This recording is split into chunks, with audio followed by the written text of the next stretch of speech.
Good morning बच्चों। तो आज हम पढ़ेंगे क्लास 8। टॉपिक का नाम है हमारा पदार्थ, धातु और अधातु। तो आज हम जानेंगे धातु क्या होती है, अधातु क्या होती है। तो धातु और अधातु आमतौर पर हमारे आसपास ही होती है, हम देखते हैं, लेकिन आज उनके बारे में हम पढ़ेंगे कि किस तरह से बिहेव करती हैं, हम कैसे पता लगाएं कि ये धातु है और ये अधातु है। तो सबसे पहले हम धातु को ही और अधातु को ही समझते हैं। तो इंट्रोडक्शन के तौर पे एक छोटा सा टॉपिक मैंने यहाँ पर लिखा है, तो इसको हम पहले पढ़ेंगे। पहले है धातु और अधातु को समझना। सही बात है, धातु और अधातु को समझना भी चाहिए। लोहा, जो जितनी भी चीजें हैं धातु, जो धातु में आती है वो सब कैसी होती है, वो कठोर होती है, कठोर अवस्था में पाई जाती है। पहला है जैसे लोहा, लोहा कैसे मिलेगा, कठोर और चमकीला और भवानिक। तो धातु क्या होती है, जो भी धातु है वो दे तो कठोर मिलेगी, दूसरी चमकीली, तीसरा भवानिक। भवानिक क्या है, जो किसी स्ट्रॉन्ग चीज से, किसी चीज से टकराने के बाद में साउंड प्रोड्यूस करे, ध्वनि प्रोड्यूस करे, उसमें से ध्वनि निकले, तो उसको बोलते हैं भवानिक। तो ये सभी क्या है, जिनके अंदर ये तीनों क्वालिटी है, धातु है। जैसे तांबे के अंदर भी तीनों क्वालिटी हैं, जस्ता के अंदर भी ये, एल्युमिनियम के अंदर भी और सोना के अंदर भी। और नीचे दिया गया हमारे लिए सल्फर, गंधक, ये क्या है, एक अधातु है। ग्रेफाइट, ये क्या है, एक अधातु है। तो जो धातु होती है वो चमकदार होती है और कठोर होती है और भवानिक होती है, लेकिन अधातु ऐसा नहीं होती है। तो ये था हमारा इंट्रोडक्शन, धातु और अधातु होती क्या है, किस तरह उनको पहचाने।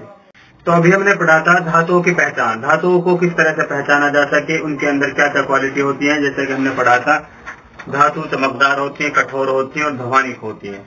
3 प्रकार के हमने क्वालिटी पढ़ी थी धातु की, कि कौन कौन सी होती है। तो अब हम धातुओं के गुण के बारे में जानेंगे कि धातुओं के अंदर गुण क्या क्या होते हैं और वो कैसे कैसे होते हैं। तो देखते हैं सबसे पहले। तो टॉपिक है अभी जो मैंने लिखा है, धातुओं के भौतिक गुण। भौतिक गुण क्या होते हैं। तो पहला गुण क्या है, धातुओं को पीटकर उसे पतले चादर के रूप में परिवर्तित किया जाता है। धातुओं के इसी गुण को आघात वर्धनीयता बोलते हैं। कोई भी धातु है उसको पीट करके हम एक चादर बना सकते हैं, उसको बड़ा कर सकते हैं, चौड़ा कर सकते हैं, उसको पीट करके। इसी धातु के इसी गुण को हम क्या बोलते हैं, आघात वर्धनीयता बोलते हैं। तो कोई भी धातु है उसको गर्म करके या फिर बगैर गर्म के हथौड़े से पीट करके उसको चौड़ा बना सकते हैं, उसकी शेप और शकल सूरत से उसको बदला जा सकता है। और धातु के इसी गुण को आघात वर्धनीयता बोलते हैं। तो यह है हमारा पहला गुण। दूसरा गुण क्या है, धातु का दूसरा गुण, धातुओं को खींचकर उसे पतले तार के रूप परिवर्तित किया जा सकता है। इस धातु के इसी गुण को तन्यता बोलते हैं। और धातुएं तन्य होती हैं। कोई भी धातु है हमारे पास, उसको खींच करके एक बड़े पतले तार के रूप में भी बनाया जा सकता है। ये भी एक धातु का गुण है। कौन सा गुण है, ये धातु का दूसरा गुण है। और धातु के इसी विधि को, इसी प्रोसेस को हम तन्यता बोलते हैं। और धातु को क्या बोलते हैं, तन्य बोलते हैं। तन्य क्यों है, क्योंकि उनको एक पतले तार के रूप में भी हम बना सकते हैं, पतले तार के रूप में परिवर्तन कर सकते हैं उनको। तो इसी गुण को तन्यता बोलते हैं और धातुओं को तन्य बोलते हैं। तो यह है दूसरा गुण। तीसरा क्या है, तीसरा गुण क्या है, किसी कठोर वस्तु से टकराने पर धातु एक विशेष प्रकार की ध्वनि उत्पन्न करती है और धातु के इसी गुण को ध्वनिक कहते हैं। धातु है हमारे पास, कोई भी धातु है, जब वह किसी विशेष चीज से टकराती है तो एक अलग ही तरह के साउंड प्रोड्यूस करती है, बहुत तेज साउंड प्रोड्यूस करती है। तो जिस विधि के द्वारा वो साउंड प्रोड्यूस करती है उसी को हम क्या बोलते हैं, ध्वनिक बोलते हैं। जैसे अभी इंट्रोडक्शन में जो चैप्टर का पहला इंट्रोडक्शन था, उसमें हमने पढ़ा था कि धातु कठोर होती हैं, चमकीली होती हैं, और तीसरा पॉइंट क्या था, ध्वनिक होती है। ध्वनिक मतलब ये है साउंड प्रोड्यूस करती हैं, आवाज पैदा करती है, आवाज बनाती हैं टकराने के बाद में। तो ये है हमारे धातुओं के भौतिक गुण। तो एक और 2 रह गए, अभी उनको हम कवर करते हैं। चौथा पॉइंट है हमारा धातु के गुण में, चौथा पॉइंट है हमारा, धातुएं चमकीले होती हैं। जैसे पहले बताया था वही है कि धातुएं कौन से होते, चमकीले होते, धातु चमकदार होते। पांचवा है धातुएं ऊष्मा तथा विद्युत के सुचालक होते हैं। ऊष्मा और विद्युत के सुचालक कैसे होते हैं? धातुओं के अंदर से ऊष्मा और विद्युत यानी कि करंट पास हो सकता है। ये अपने अंदर से अलाउ करता है करंट और हीट जैसी चीजों को पास होने के लिए। तो इसीलिए इसी प्रोसेस को सुचालक बोलते हैं। तो धातु क्या होती है? ऊष्मा और करंट का यानी कि विद्युत का सुचालक होती है।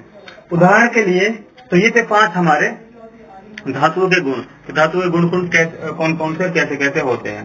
तो 5 हमने कवर कर लिए हैं। और उदाहरण के लिए धातु कौन कौन से होते हैं उनको हम पढ़ लेंगे। उदाहरण लोहा है, सोना है, चांदी है, जस्ता है और सोडियम है। और बहुत सारे अलग अलग प्रकार की धातु होती हैं। तो मैंने इतना ही लिखा है, आदि लिख देता हूँ इधर, आदि। तो ये है हमारी धातुओं के गुण। तो हमने पढ़ा था अभी धातुओं के भौतिक गुणधर्म। तो अब हम जानेंगे अधातुओं के भौतिक गुणधर्म क्या होते हैं। तो जो धातुओं के भौतिक गुणधर्म थे वो अधातुओं के भौतिक गुणधर्म से बिल्कुल विपरीत है, अलग है, बिल्कुल इसके बिल्कुल उल्टे हैं। जैसे धातु जब किसी सतह से टकराती थी तो वो आवाज उत्पन्न करती थी, ध्वनि पैदा करती थी। इस केस में ऐसा नहीं है। धातुओं को धातु चमकदार होती है लेकिन अधातु चमकदार नहीं होती। धातु जो हथौड़े के पीटने पर वो बढ़ जाती है, उनका साइज को बढ़ाया जा सकता है। इसमें ऐसा नहीं है। इसमें हल्के से चोट से अधातु टूट जाती हैं।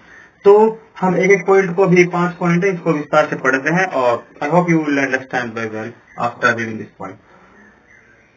तो पहला पॉइंट क्या है? हथौड़े की हल्की चोट से धातु टूट जाती है, अधातु टूट जाती है।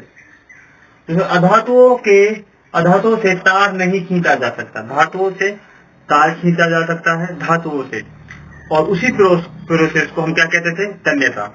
या धातु क्या बोलते हैं? तन्य बोलते हैं। तन्य इसलिए बोलते हैं क्योंकि उनमें से तार खींचा जा सकता है।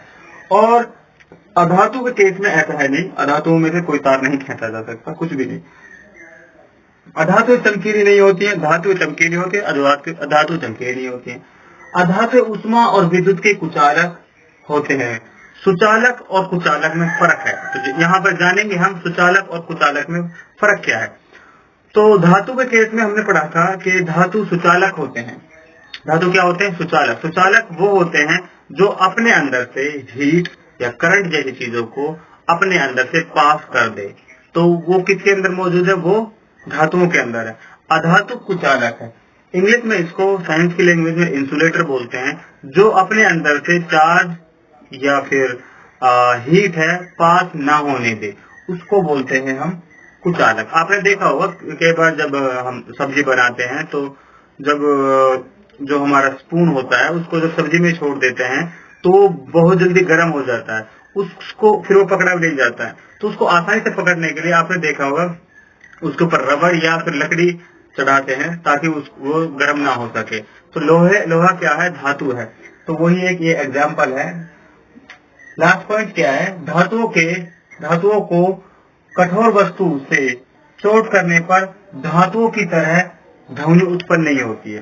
जैसे धातु में ध्वनि उत्पन्न होती है, तेज ध्वनि उत्पन्न होती है, ऐसे अधातुओं को चोट करने पर इतनी तेज ध्वनि उत्पन्न नहीं होती है। हालांकि ध्वनि उत्पन्न होती है। जब हम लकड़ी से पीटते हैं, मारते हैं तो भी ध्वनि उत्पन्न होती है। पत्थर से पत्थर को मारते हैं तो भी ध्वनि उत्पन्न होती है। इतनी ध्वनि उत्पन्न नहीं होती जिससे धातु और धातु जब आपस में टकराते हैं तो ज्यादा ध्वनि उत्पन्न होती है। तो ये है हमारे अधातुओं के भौतिक गुणधर्म। धातुओं के भौतिक गुणधर्म पिछले कवर कर चुके हैं। तो इसके बाद एक पॉइंट आता है हमारा। इस पॉइंट का नाम है धातु और अधातु के संबंध में कुछ अपवाद। जहाँ जहाँ चीजें होती हैं वहाँ कुछ न कुछ अपवाद होते ही है। ऐसे ही इसमें धातु और अधातु के चैप्टर में कुछ अपवाद हैं और इन दोनों ही केसों में है। तो हम उन चीजों पर भी हम पहले ही अभी डिस्कस कर लेते हैं कि वो कौन कौन सी चीजें हैं जिनमें अपवाद है। पहला है हमारे पास सोडियम और पोटेशियम। ये कौन है? ये दोनों धातु हैं। कौन से धातु हैं दोनों? ये क्या होते हैं? नरम होते हैं और उन्हें चाकू से भी आसानी से काटा जा सकता है। हमने पहले अपनी वीडियो के अंदर फर्स्ट केस के अंदर यही पढ़ा था कि धातु कठोर होती है, चमकदार होती है, ध्वनिक होती है। लेकिन अपवाद ये है कि सोडियम और पोटेशियम ये दोनों ऐसे ऐसी धातु हैं जो नरम होती हैं और इनको चाकू से भी आसानी से काटा जा सकता है, लेकिन क्या है, धातु है, इसलिए दो अपवाद हैं, ये और ये अपवाद है। अगला है हमारे पास मरकरी, इसको पारा के नाम से भी जाना जाता है।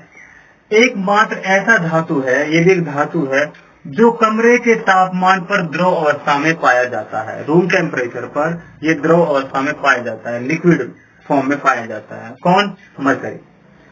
अगला है ब्रोमीन, एकमात्र ऐसा अधातु है, अभी इन दोनों केस के अंदर, फर्स्ट और सेकंड केस के अंदर हमने धातुओं के अपवाद के बारे में पढ़ा था, अब अधातु के बारे में पढ़ते हैं। तो ब्रोमीन एकमात्र ऐसा अधातु है जो कमरे के तापमान पर द्रव अवस्था में पाया जाता है। तो कौन सा? ब्रोमीन। ये क्या एक अधातु है, लेकिन कमरे के यानी रूम टेम्परेचर पर किस फॉर्म में मिलता है? हमें लिक्विड फॉर्म में मिलता है, द्रव अवस्था में मिलता है। तो ये था हमारा धातु अधातु के भौतिक गुणधर्म और इनके कुछ अपवाद। तो अभी हम कवर कर चुके हैं अधातुओं के भौतिक गुणधर्म और धातुओं के भौतिक गुणधर्म। तो अब हम पढ़ेंगे ऑक्सीजन के साथ अभिक्रिया। धातु है जो ऑक्सीजन के साथ अभिक्रिया वो कैसे करती है? तो ऑक्सीजन के साथ अभिक्रिया कैसे? लोहे में जंग लगना एक रासायनिक अभिक्रिया है। जब लोहे में जंग लगता है तो ये कौन सी अभिक्रिया है? एक रासायनिक अभिक्रिया है। तो इसमें हमें कौन कौन सी चीजों की जरूरत होती है? हालांकि जंग लगना एक अच्छी चीज नहीं है, फिर भी कौन कौन सी चीज रिक्वायर्ड होती है, कौन कौन चीज के कारण जंग लगता है? तो पहला है हमारे पास लोहा। लोहा तो होना ही चाहिए, लोहे में जंग लगेगा। पहला है लोहा, दूसरा है ऑक्सीजन, तीसरा है जल। जल ऐसा नहीं कि भरपूर मात्रा में जल हो, लेकिन नमी सी हो, जैसे मॉइस्चर हो एयर के अंदर ही, या फिर जमीन पे थोड़ा बहुत पड़ा हो, और ऑक्सीजन हो। तो इन कारणों से क्या लगता है? जंग लगता है। तो लोहा एक धातु है, और जब वह ऑक्सीजन और जल के संपर्क में आता है तो जंग लग जाता है। दूसरा है मैग्नीशियम। मैग्नीशियम रिबन को वायु में जलाने से मैग्नीशियम ऑक्साइड बनता है। कोई भी धातु है जब वह ऑक्सीजन के संपर्क में आती है तो धातु क्या बनाती है? ऑक्साइड बनाती है। ऐसे ही मैग्नीशियम है, वो ऑक्सीजन के संपर्क में आएगा तो क्या बनाएगा? ऑक्साइड बनाएगी। जैसे एग्जांपल यहाँ पर है मैग्नीशियम ऑक्सीजन, प्लस में क्या बनेगा? Magnesium oxide. जैसे आप लिखते हैं MgO2, मैग्नीशियम O2 में तो ऑक्सीजन, तो क्या मिलेगा हमको? 2MgO, magnesium oxide. अगला है सल्फर और ऑक्सीजन की अभिक्रिया के साथ सल्फर ऑक्साइड बनाते हैं। सल्फर जब ऑक्सीजन के संपर्क में आता है तो क्या बनाता है? सल्फर ऑक्साइड बनाता है। जैसे H4 सल्फर ऑक्सीजन मतलब O2 ऑक्सीजन, तो क्या बनेगा? Sulphur oxide. तो इसके बाद हमारा जो पॉइंट स्टार्ट होता है वो है जल के साथ अभिक्रिया। अभी हमने पढ़ा है ऑक्सीजन के साथ अभिक्रिया, अब आ गए हम जल के साथ अभिक्रिया। सोडियम धातु ऑक्सीजन और जल के साथ अत्यंत तीव्र गति से अभिक्रिया करके बहुत अधिक ऊष्मा उत्पन्न होते हैं। कौन कौन से? सोडियम और ऑक्सीजन। सोडियम धातु है और ऑक्सीजन, ये जल के साथ, सोडियम और धातु कोई भी ये जल के साथ अभिक्रिया करते हैं। किस किस के साथ अभिक्रिया करते हैं? ऑक्सीजन और जल के साथ ये दोनों अभिक्रिया करते हैं। ये दो ऐसी चीजें हैं जिनके साथ ये अभिक्रिया करते हैं, ऑक्सीजन और जल, जो सोडियम। तो जल के साथ अभिक्रिया करके ये बहुत तेजी से आग पकड़ लेते हैं, मतलब ऊष्मा उत्पन्न करने लगते हैं। इसलिए इनको, सोडियम को कहाँ पे रखा जाता है? मिट्टी के तेल में डुबोकर रखा जाता है, जिसको हम केरोसिन भी बोलते हैं, केरोसिन का तेल।